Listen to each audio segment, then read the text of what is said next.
So it's good to see you, Mr. Riley. Good to see you, Mr. J. Yeah, even though you're slowly disappearing on me. Congratulations. No. Yes, it's good. It's good to be here, Riley. I appreciate you taking the time and inviting me back to the studio. It is. This is your old office for the people who right who don't remember. Or I don't have an office anymore. No, yeah, you don't. Well, it's the darndest thing because we're growing, right? And it's really cool because the office space is growing, and there'll be times where I walk in like I don't know where to sit. I don't. Yeah. It's a good problem to have. I just absolutely love where we're at and what we're doing. I enjoyed some vacation time as well, and I hope everyone's taking some time away, like you said, during the summer. Yes. Right? It's good to go kick it with the family for a little bit. Mm-hmm. Yeah, it's super cool because, I mean, this is our busy season, right? Mm-hmm. And so you've got, the hustle and bustle of the office. You've got classes going on, the teams that are rolling and, doing all their stuff. It's awesome to have everybody doing stuff, Right? Oh, there's not a lack for it, right? No. Gosh, no. What was really, I read some books during my vacation. Of course you did. I know. It's funny. Like I know your daughters made fun of you, right? I think I read 3 times as much while I'm on vacation than what I do. But like, it's a really good chance for me to kind of work on just. Well, I don't go to the gym during that much. Like, well, I tried. I went once. I went once, and then I'm like, I wanted to go, and it just didn't work out that way. We did some other physical activities and hiking and played some pickleball on vacation and all that kind of stuff. But I really got to read, and I was reading this one book by Patrick Lencioni, and I might pronounce the name wrong, Lencioni. And he was talking about values. And I got to thinking, Riley, we as an organization, I don't think we have values that we live by. No, we have McDonald's brand values, that kind of help guide us, and we teach to them in LTC. But as an organization, as an operator, we don't.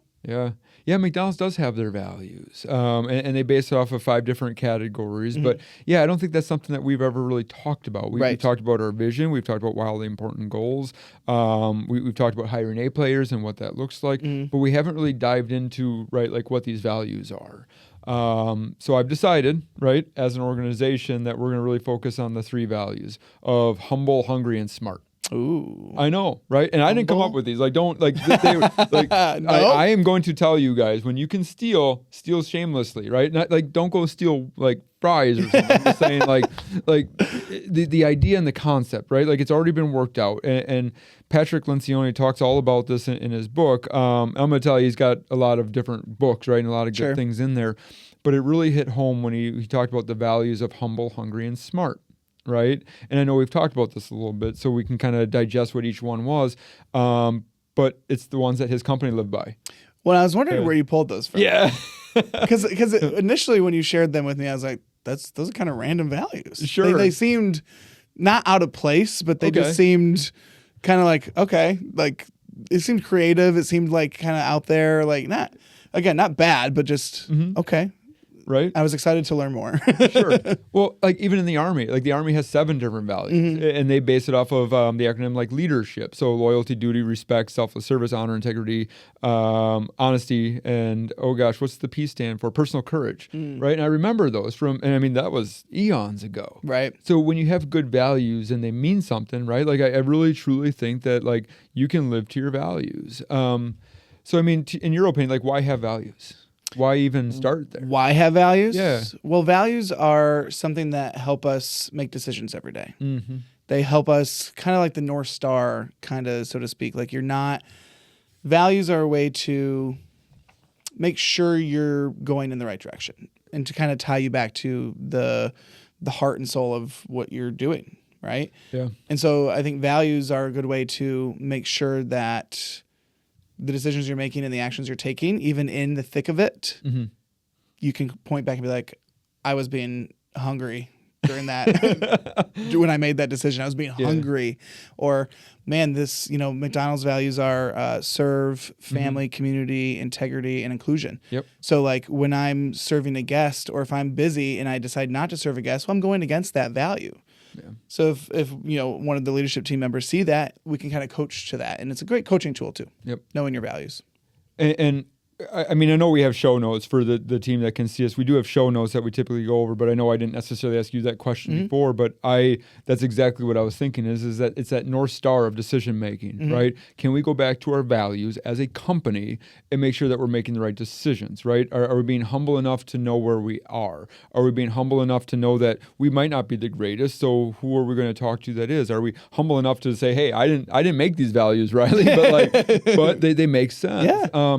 Even hungry, right? Like, are we hungry enough, right? And does everybody know what hungry actually, like, what does that mean to them? Because me being hungry is different than you being hungry. We were just talking about dieting, right? I might eat that ice cream, right? Yeah. But making sure that everybody knows what the values actually mean and stand for, and then using those as that tool, Right.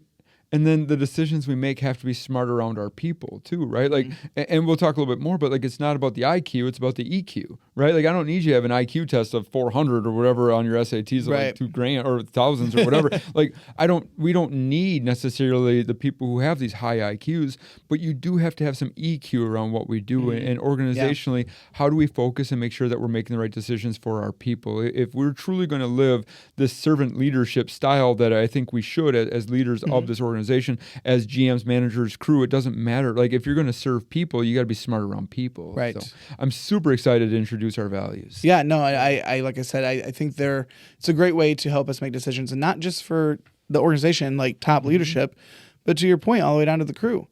You know, when crew call off, I want them to start thinking like, oh, am I being humble? Am I being hungry? Yeah. Am I going to go to work tomorrow? Right? Like, things happen. I get it. But how can we use these values all the way down to that level? Right. Well, and I love what you said because you're bringing in like the conversation part of this. Like, you're talking about like the pressure and the stress of the decisions we're making, even at the restaurant levels. I know we were talking a little bit before, but could you tell me a little bit more about just the conversation we were having around like what these values mean, especially while you're making decisions in a high pressure environment? Yeah, and so it starts with people knowing their values, knowing the values of the organization and personal values, right? Everybody has them, but they're not the standard if you're not thinking through the values. So we talk about wallpaper, right? And posting stuff, and everybody's going to know it now. Our values are up. Yep. It's values on the wall or values in action. And so when you're on the floor and you're leading and you're having to make split-second decisions like that, it's helpful to know the values and to use them as your frame of reference to help you make a decision. Yep.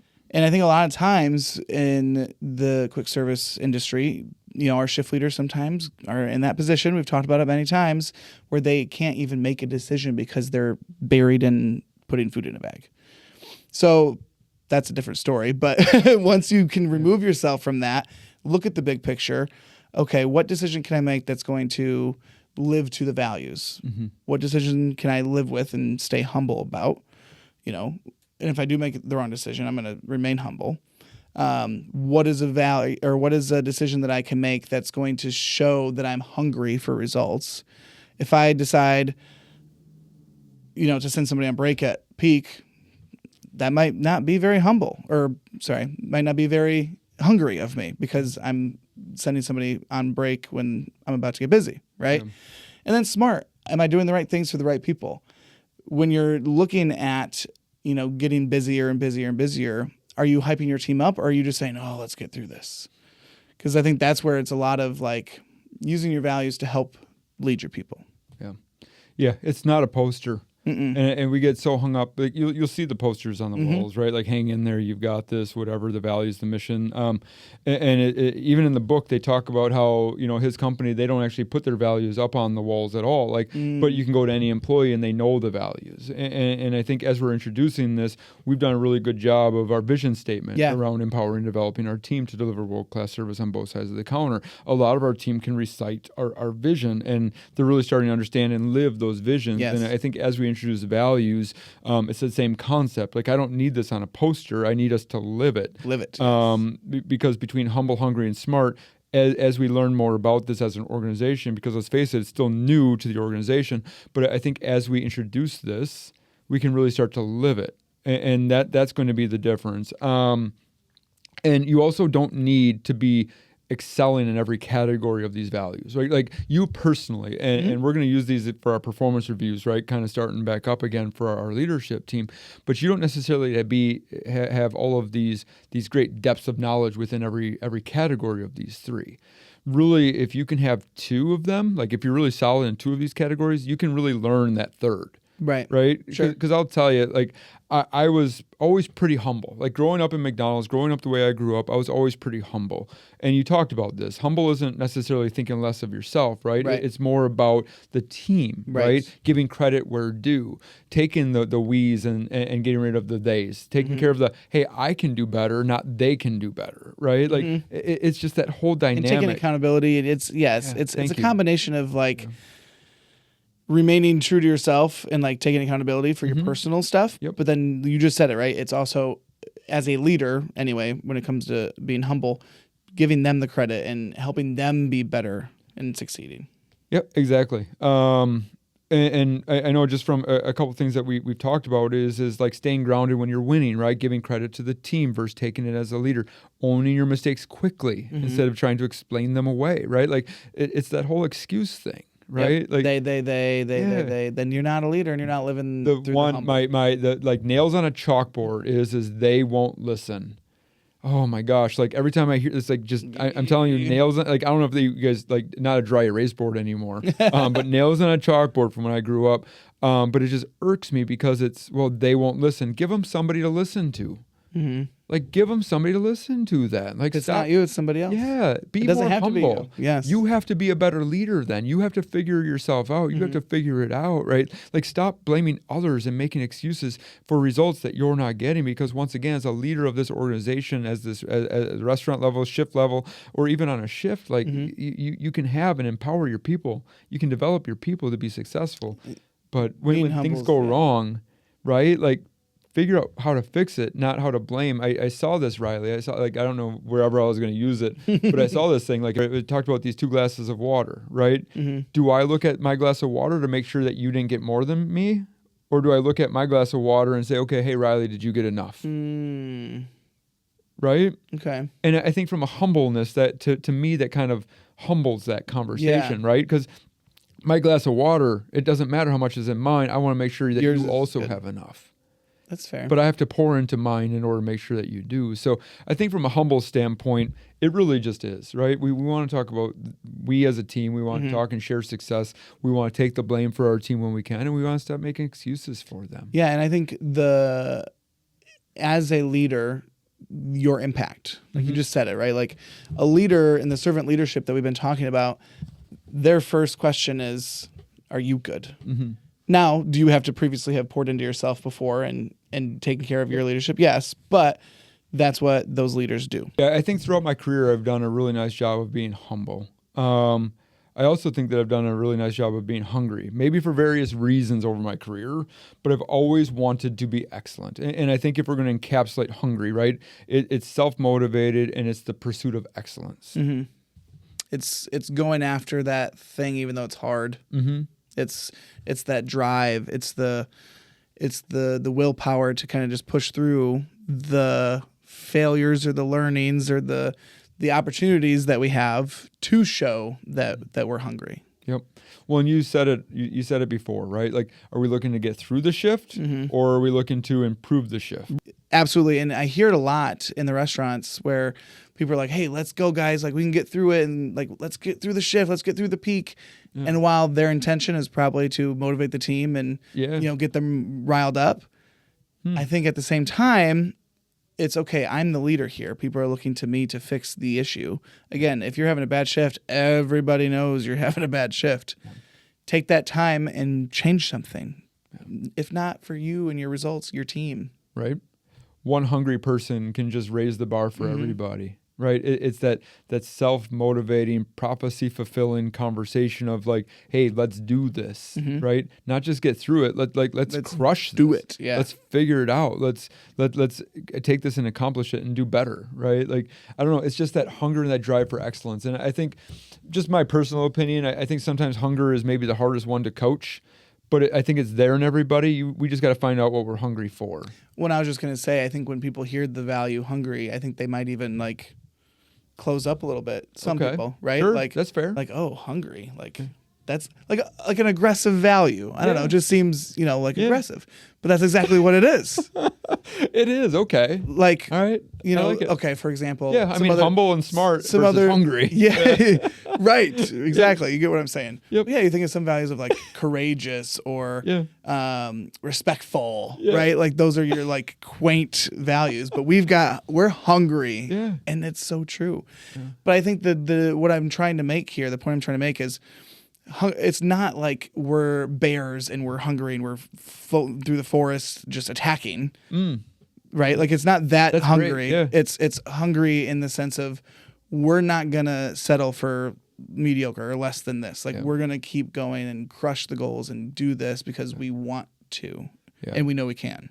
Yeah. Well, and to your point, when we lose our hunger, then you start settling and your results start dropping. Your standards and you start slip. being okay with all of that, right? And it's not that you're okay with it. We've just lost our hunger along the way, and I don't even know if you can.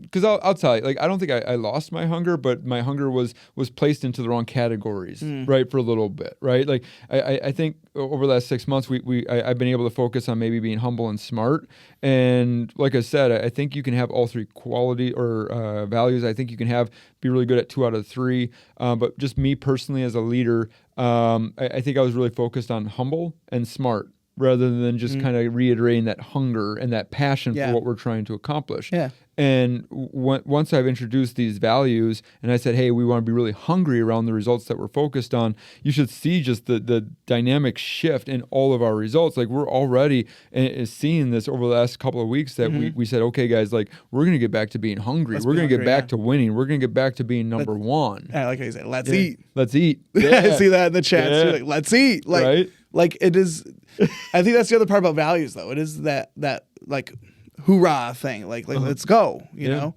But I thought that was funny because as we're talking about like, oh, I'm hungry. Like it just sounds so aggressive, but it should be. Yeah. We're aggressively going after our goals. And I think that's fair to say. I think for our values, and when we introduced these, or I introduced these, like I had to have one, and I liked it. Like just reading I liked it. I'm like, we want to be excellent, so let's put in hunger there. Like it only makes sense. Yeah. So love hunger. I think smart to me was a little bit harder of a conversation. I wasn't always smart when it comes to the value smart because, and I know we talked about it's not IQ, it's EQ. I wasn't always good with people, Riley. And it's funny when I mention it because I'll have like 5 people be like, yeah, you weren't. Like they know this about me. Yeah. I had to work really hard on smart. On smart, but not like thinking smart. And you always say too that you're mixed smart. Yeah. Right? Yeah. Like there is some knowledge required to be a leader. Right. But be people smart. Yep. EQ smart. Yep. And the greatest part about all that is that you can learn that and you can strengthen that muscle. If your IQ's low, it's going to be really, really hard for you to raise that, right? Well, sure. Like it's just a completely different like physiology. You gotta be more hungry. Yes, you gotta be more hungry, right? Yeah. But EQ, you can always learn more and read more and practice more and get better at people smart. Yeah. Well, and that's what I loved about where you've come from and how you've helped support me just from that EQ side of things, right? Because you're very good with people, and I envy, like I don't know, sure, I like it. I like watching you be smart with people. I like watching the way that you connect with people. I like how you can read a room, right? Like all of these qualities around the value of smart is exactly what I'm saying, right? Like you can read people. And if you're having a conversation, it's not going the way that you designed it, you can navigate those feelings with the people in real time. And that's something that I had to work really hard at. Once again, I think humble and hungry came pretty naturally for me, but smart didn't. So for those of you listening thinking, oh man, like I don't know if I have, like if you don't have any of those, like it's going to be a tough road ahead of you. But if you can pinpoint the 2 that you have and work on that third, and even if you have one that you're really good at, the book will show you, and I'm telling you that you can work on those other 2. You just have to know where your energy is going to go into those. And I'm also so excited for the team to learn more about these values because you said it with the vision. We've seen it. We've seen people live the vision or start to, live the vision. And I think it's so cool that this is almost like the perfect time. It is the perfect time to introduce values because we're already on that track to crushing those things. Yep. And now we've got that thing, like, again, that coaching tool, that North Star that we can say, hey, look. Yep. And like when people, I love the aha moments. I'm sure you do too. But when people are excited to tell us stuff and we're like, oh, nice job being hungry. Yeah. And they're like, what? Oh, hunger is our value. But now they are now using hungry and with their teams, and it spreads. Yeah. I love it. Leadership spreads like wildfire. Mm-hmm. When you're motivated and you've got a plan, and you've got the resources. We as an organization have done a tremendous job with everything. Like, and I know Amy might give me a hard time, but we've done a tremendous job with laying down the framework of where we want to be. But as far as this organization, we're being humble, we're being smart, but we definitely got to work on being hungry right now. Yeah. Organizationally speaking, we have to live our values, and I think we're this close to doing that. And to your point, we're already seeing people in the last 2 weeks since we've introduced hunger being more hungry, and the results are showing. So I couldn't be more proud of where we're at and what we're doing. But yeah, I truly think from a smart standpoint, Riley, and it's not just you. We've got a good amount of people that are really smart on the people side. We do have but a lot of people. We've been able to work together the last few years more intimately, and I think just from watching you with people, it's just like there's something there, and you've taught us as an organization. I think that it's okay to be smart with people rather than just pushing your way through sometimes. So. Yeah, I would agree, and I think every year EQ gets more important and more important and more important. It's always been important. Yep. But I feel like it just, to your point, that's not how you learned to lead, and now you've shifted, and I mean, look at where we are. Yep. So it's awesome. Great conversation. As always. Great values. It can't just be a poster. No. And it's not just a poster. No posters. And the more we live it, the more we breathe it, the more it comes true, right? We can talk this into existence. So, yeah, humble, hungry, smart. Humble, hungry, smart. Yeah. That's a tongue twister. We got to get better. Yeah. Humble, hungry, smart. Humble, hungry, smart. Yes. Well, thank you, sir. We'll see you next time. Bye, guys. Bye. Thanks for joining us on Buns, Burgers, and Big Ideas. We hope today's episode inspired fresh ideas for your leadership journey. Be sure to subscribe so you never miss an episode, and keep learning with us as we continue to explore leadership in the QSR world. Until next time, take care and lead well.